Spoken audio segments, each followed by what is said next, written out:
After several years of setbacks, Horror Nights was about to be reborn into the event we all know and love today. It would take a brand new team and a little ingenuity, but Universal Hollywood was about to explode into the premier haunted attraction destination in the country. This is part 2 of the history of Halloween Horror Nights at Universal Studios Hollywood. If you haven't watched part 1 yet, click up above and come back to this after. I'm Cameron West, and you're watching Haunt Season.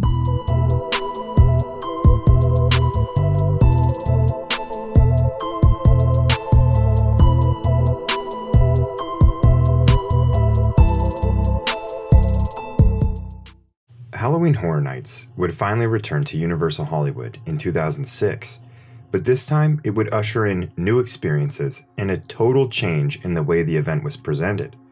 Lessons had been learned. What had worked in previous years would stay, and what hadn't would be gone.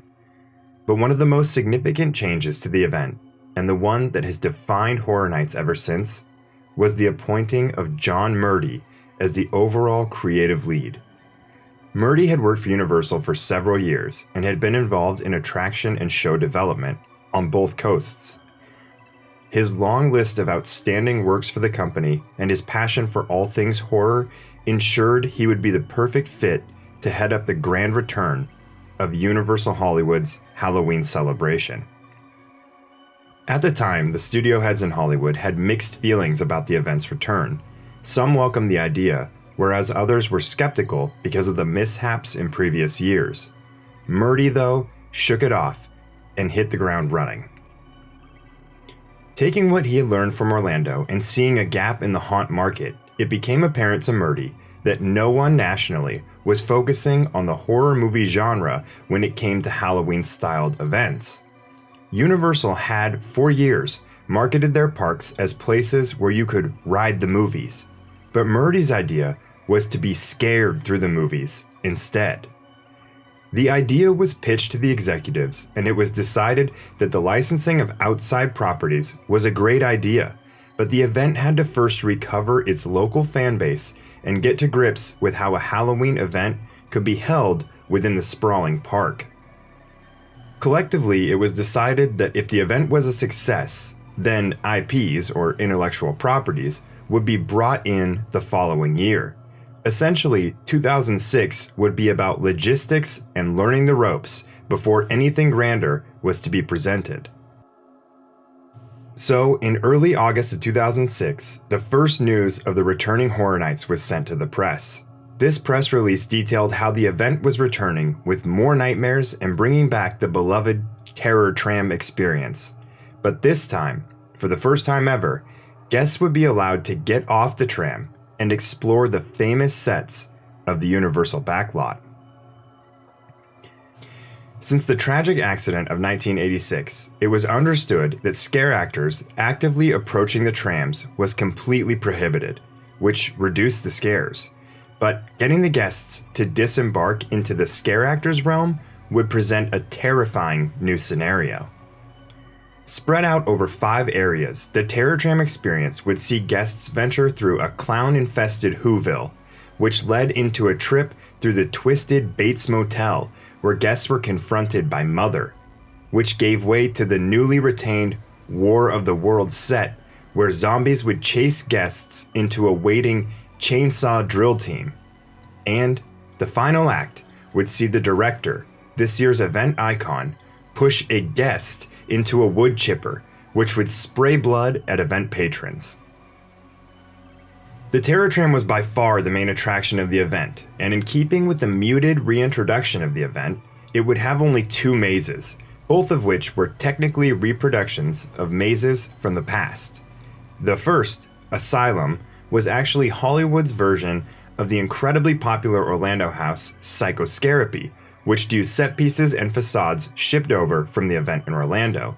In this maze, various day rooms would be presented, showing inmates as well as the staff of the facility being tortured in the most awful ways imaginable.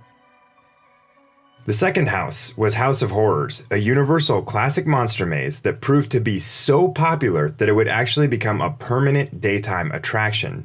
This maze wasn't necessarily scary, but it presented authentic walkthrough sets and creatures from some of Universal's catalog of monsters, including Wolfman, the Mummy, Frankenstein, and Psycho. And, unlike in previous years, Hollywood would create several scare zones dotted around the park. These included the Black Death, Dawn of the Dead, Deadwood, and Old London. Also this year, a number of shows would return. Slaughterworld would be brought back as a horror-themed reskin of the daytime Waterworld stunt show. The Carnival of Carnage would see professional freaks back in the park, and Chucky's Insult Emporium made its glorious return. And finally, one more big change to this year's event that would continue on for years to come would be that the incredibly popular Jurassic Park ride would let guests ride it during the night, dubbing the experience Jurassic Park in the Dark. Needless to say, 2006 was a huge win for Hollywood Horror Nights, and so, in 2007, Murdy's idea of transporting guests into the horror movies they love so much finally became a reality. Murdy's idea for 2007 was simple. He wanted to bring the big three, Freddy Krueger, Leatherface, and Jason Voorhees, to Universal Hollywood. The problem here, though, was that these three characters were not Universal properties. They were owned by a film company called New Line Cinemas.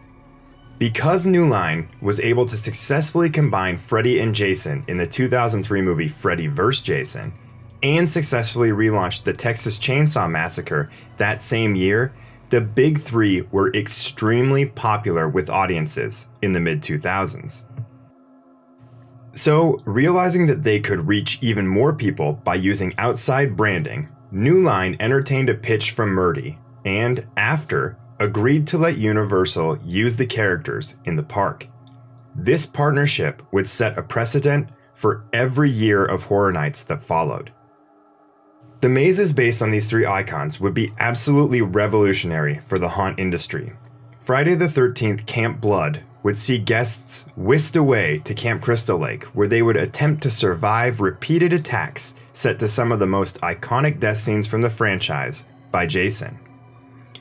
A Nightmare on Elm Street, Freddy's Nightmare, would see guests enter a deranged asylum ran by Freddy, where they'd be confronted by grotesque victims that they'd have to fight their way through. And the Texas Chainsaw Massacre, back in business, would see guests enter the Hewitt family home through an incredibly detailed facade of the Chainsaw House, where they'd be confronted by the cannibalistic family and have to escape the clutches of Leatherface himself. The House of Horrors also returned this year, as it was now a permanent daytime attraction, and Terror Tram would be featured again, this time with the theme of Horror Comes Home, which would feature mini scenes from all three of the horror icons being used in the park. This year would also feature the return of Bill and Ted's Excellent Halloween Adventure, thanks to guest demand after being absent the year before. The show used the same riff on popular culture gags and played 5 times a night to overpacked audiences. The event this year blew everyone away and surpassed every goal that Universal had set for itself. Horror Nights was quickly becoming the premier Halloween event in California, and no longer would there be an argument of whether the event would return each year. Horror Nights was here to stay. Due to resounding success the year prior, 2008 saw New Line and Universal team up again with the return of the icons and a new title, the Titans of Terror. The event this year would see a drastically increased budget, double the amount of scare actors, and run for several more nights than earlier years.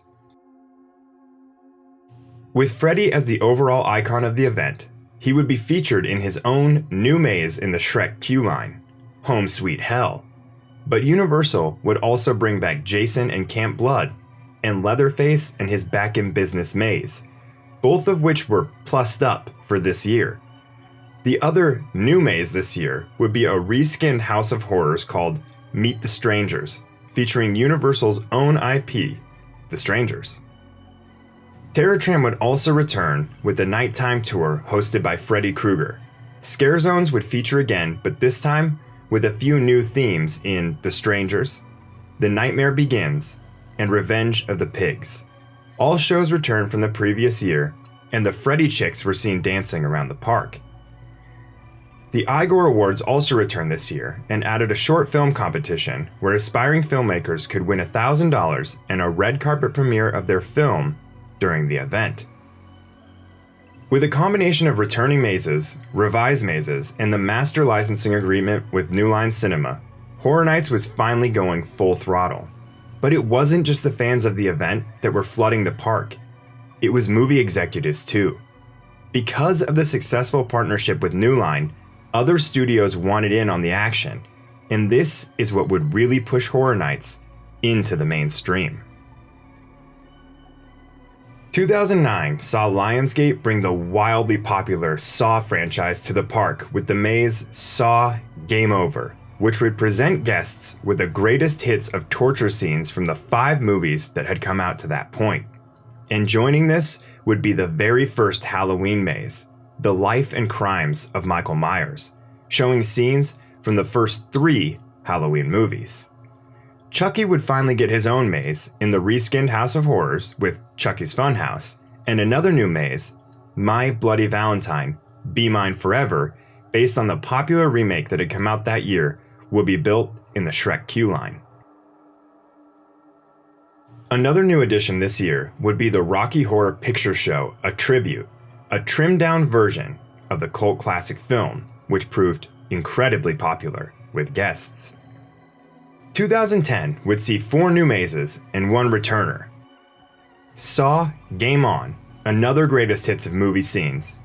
A Nightmare on Elm Street, Never Sleep Again, based on the 2010 reboot. Friday the 13th, Kill Jason Kill, which saw Jason on an onslaught in Camp Blood. Vampire, Castle of the Undead, this year's reskinned House of Horror maze, and Rob Zombie's House of a Thousand Corpses in 3D zombie vision.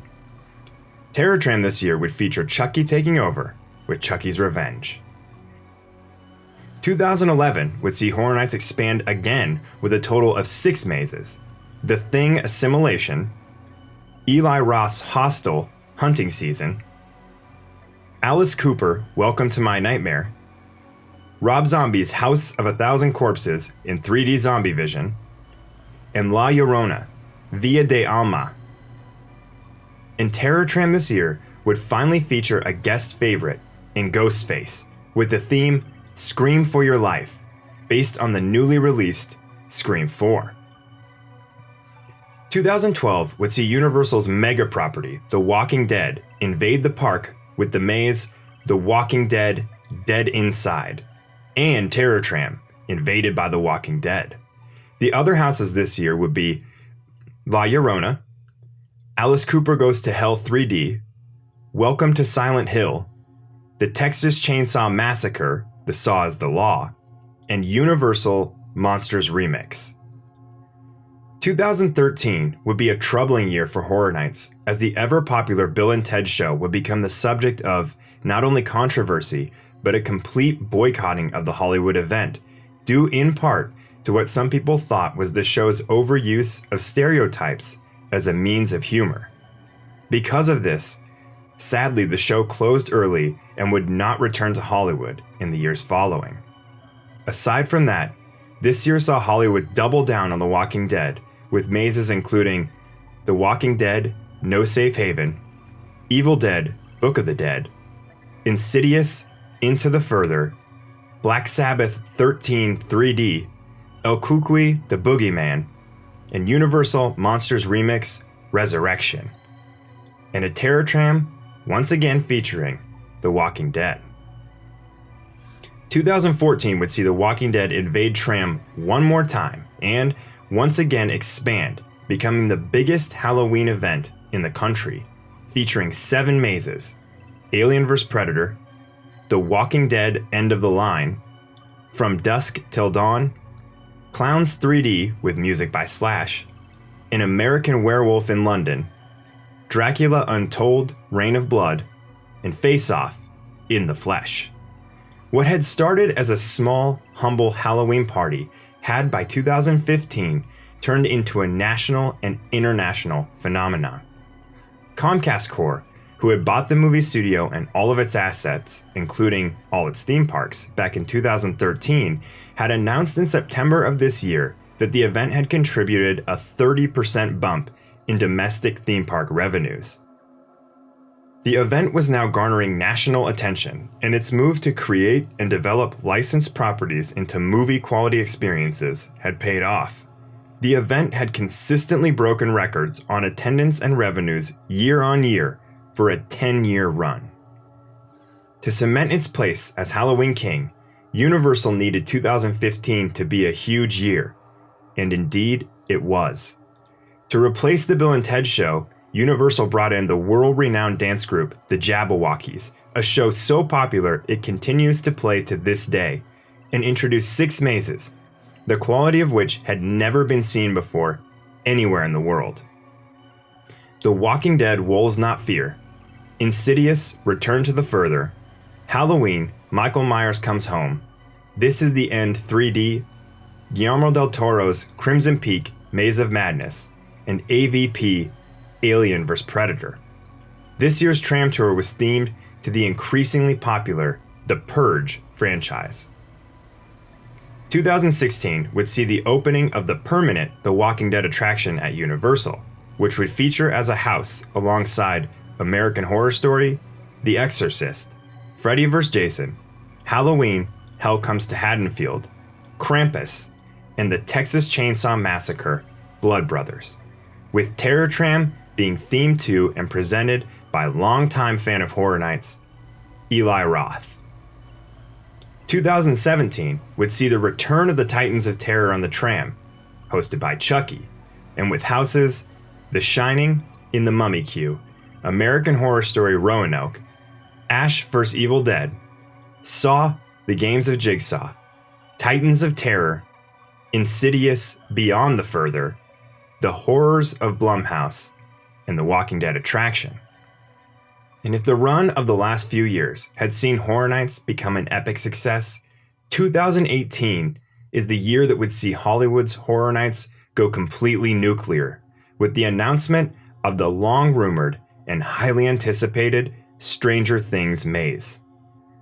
Featured alongside this would be 7 other houses: Trick or Treat, The First Purge, The Walking Dead attraction, Poltergeist, Halloween 4, The Return of Michael Myers, The Horrors of Blumhouse Chapter 2, and Universal Monsters. Selling out several days of the event before opening day, 2018 would catapult Hollywood's version of Horror Nights into history as an absolute legend. And this year, in 2019, Horror Nights is showing no signs of slowing down, with an absolutely mental lineup of 10 mazes, including long-demanded houses, Ghostbusters, and Killer Clowns from Outer Space. HHN is only getting more and more impressive. It's crazy to think that an event which saw tragedy strike in 1986, leading to its closure, only to reopen and close again after 1 year in 1992, and then closing for a third time after a 4-year run in 2000, would ever become the monster success that Murdy & Co. has managed to turn Horror Nights into. But it just goes to show that nothing's ever really dead. All that's needed is a bolt of lightning from a crazy genius to bring this monster back to life. I'm Cameron West. That was Haunt Season, and thank you so much for watching.